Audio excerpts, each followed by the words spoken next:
Short, as a writer, how would you write the story of the pre All Star season so far for the Rockets, man? I mean, it's Jekyll and Hyde. You just don't know which team you're going to get. We saw how they were setting all kind of records for a Rockets team offensively the first 2 months of the season.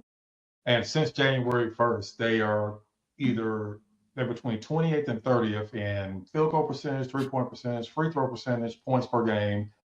They have been pretty bad on the offensive end. And this is not like it's just a 1 week stretch. This is over a 23 game stretch where they've been one of the worst offensive teams in the NBA. So it's like, which team are they really? Were they just having the benefit of having a really easy schedule to start the year where they had like 2 or 3 games off in between? It seemed like several games throughout that period, and they didn't have any back to backs. Or are they the team now that can't score to save their life, especially in clutch time? They're like 2-6 in games decided by 3 points or less. So they're one of the worst clutch teams in the NBA on top of that. And then we saw that again last night. I don't know if we're going to really go into it a lot, but that last possession to end the game was like one of the, I don't know what play they were trying to run. I don't know what that personnel was, but it was just, I rarely get to a point where I'm just lost for words. That's pretty much what I saw at the end of that game. And that's what's happening in a lot of these close games. Like, they don't seem to have any type of offensive identity late in the game, even though they have one of the best scorers of all time. And then you also have Alperen Sengun. They never really seem to have any real play to run on the offensive end. And so that's my biggest problem right now is like, what team will they be? We think they're going to be a decent defensive team regardless. They have been. I don't think they're going to be as good as they were last year. They haven't been. But they can still be a good enough defensive team to win. Even though Kawhi Leonard went off in the fourth quarter last night, they still had a decent defensive game. They only gave 105 points, but it's their offensive end is where they have to improve. If they don't improve their offensive end, they're going to be struggling to keep that top 4 seed, and they're going to struggle to get out of the first round because we all know that once it gets to the playoffs, everything is hyper focused. Teams know your weaknesses, they know your strengths, and if you can't score in the playoffs, you're going to see the same thing that happened against Golden State is going to happen this year. Tell y'all what was frustrating for me, frustrating watching the game on Wednesday night. It was that the previous two games, I felt like they had found something. Like I wasn't like enamored with them beating a OKC team that didn't have his horses. I wasn't enamored with them, beating, with the first Clippers win, right? But like I was thinking, like, okay, we're seeing a little bit of something here with Reed Shepard, 2-man game with Reed Shepard and Alperen Sengun. There's something there. Um, Really, Reed Shepard as your, if not primary, maybe your closing ball handler and facilitator, like especially post trade deadline, right? When we know there's no savior coming, we don't know when, if Fred is coming back. I feel like they have put themselves in a position based off of their contracts and the personnel of the team where they got to lean into this Reed Shepard thing, like for better and or worse.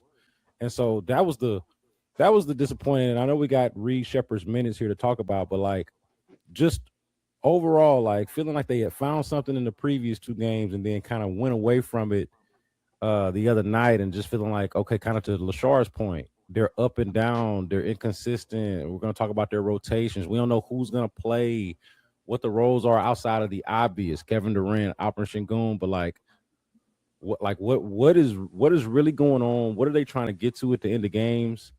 There was a lineup out there that had KD with no Shingun and no Reed Shepard. I feel like you got to have some combination of two of those guys out there at the end of games or in the fourth quarter, right? And I don't really get the rhyme or reason, and that's the part. Like I wish I better understood the process and what they were trying to do going into the All-Star break. Like I can live with the play, you know, but not really understanding the process is a frustrating part for me. I don't know about y'all. Well, yeah, because I mean, just to get into it, that last play, the fact that you don't have Reed Shepard on the court, but you have Amen and Alfie, your two worst 3-point shooters, and then you don't even run any type of play. Because I went back and watched the play several times. They gave some little weak screen, try to get Kevin Durant open, and that was it. And then they didn't have any other plan B. They, had Amen, inbound the ball, which is fine. But usually the inbound guy is the most dangerous guy. But the Clippers weren't worried about Amen taking that three. So it just didn't make any sense. And I know you said you got in there too late, but I kind of wish that would have been asked, because I'm still to this day trying to figure out what was the plan on having those two guys in.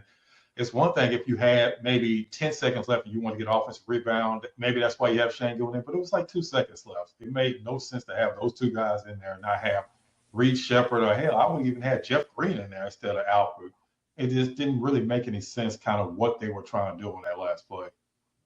I'll say that I wasn't surprised to see Reed not come in for that last play, because at that point he had been sitting for probably close to like 30 minutes of real time action. And I'm gonna be real, like especially a guy like Reed Shepard. I mean, ask him to come in when he's at that point ice cold and hit a game winning three. Go ahead. Hold on, but not to cut you off, but why? Oh, I was gonna get to that. See, I was gonna. Why? That's Why, what That's our bro? next segment. That's our next segment. I was gonna Yeah, get to that that's the next. The next next thing I one. was gonna get to is that because he not played in 30 minutes. So like I'm gonna be right. I didn't expect him to come in order. Even if he did come in, I wouldn't expect him to make a shot, because at that point, you know what I'm saying, he's ice cold. He then took his warmer. I mean, he put his warmers back on. He chilling. He know he's not coming back in for the rest of the game. So like I didn't expect him to come in for that play. I think the larger issue is that he should have played more throughout that game. I think that's something that Udoka kind of needed to answer. Not necessarily why he wasn't in the closing, like the last play. Why was he not on the court in the fourth quarter? Like, why did he only play 5 minutes in the fourth? Because he was, quite frankly, probably our best player yesterday, right? Like that was a game where he clearly had it going. And I do put a lot of the onus on that L on Kevin Durant and Alperen Sengun. KD had 8 turnovers. I want to say 6 of which were in the first half. And I should go back and check, but I want to imagine like at least half of them resulted in a fast break opportunity for the opposing team. I think they scored on them. So like, you know what I'm saying, in a game you lose by 3, when you're giving up the ball that many times, you know, giving a team that many fast break opportunities, I mean, it's gonna be very difficult to win. And then Alperen Sengun had 16 points on 16 shots. I think it was like a 45 true shooting, which is, I want to say, like -11 relative. I mean, -11 to league average true shooting. So like obviously when your two best players play that poorly, it's gonna be very difficult to win. It doesn't matter what team you are. If Jamal Murray and Nikola Jokic go out there and play that poorly, it's gonna be hard for the Nuggets to win. If Luka and LeBron play poorly, it's gonna be hard for the Lakers to win. But that being said, I think that Ime Udoka did not do his best job in equipping us for dealing with that slump. I think Reed Shepard should have played more. I think he was, quite frankly, our best player. And usually when Reed gets pulled from games, because it's not the first time where he hasn't closed the game for us. Usually when that happens, you can try to rationalize it by saying, okay, well, he wasn't playing the best defensively today, so let's get him out of there so we can put him in a guy who's a bit better defensively. Or you could say that his jumper wasn't falling. Remember, he had that stretch in January where he shot like 32% from 3 on like mostly wide open threes. It was kind of rough, right? You could say, okay, well, he got benched because he wasn't doing something he was supposed to do.